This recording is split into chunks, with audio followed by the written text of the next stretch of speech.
എനിക്ക് പഠിക്കാനൊന്നും 24 മണിക്കൂർ ടി വി ഫോൺ കണ്ടിരുന്നാ മതിയാ. 24 മണിക്കൂർ മതി. നിന്നോട് എത്ര പറഞ്ഞാലും നിനക്ക് എന്താണ് മനസ്സിലാവാത്തത്? നീ എനിക്ക് ദേഷ്യം കണ്ടിട്ട് നിന്റെ ഇരിപ്പും നിപ്പും കണ്ടിട്ട്. കുറച്ചു നേരത്തെ ടി വി ആയിരുന്നു, അതേപ്പോ മൊബൈലായി, അതേപ്പോ ഇവിടെ വന്ന് ഇരിപ്പായി. നീ ഒരു കൊല്ലത്തും നന്നാവൂല നീ.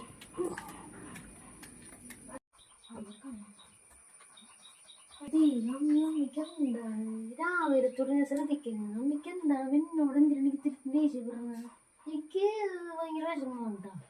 എന്താണ് എനിക്ക് വല്ല പ്രശ്നം ഉണ്ടായോ ഇവിടെ? പറ.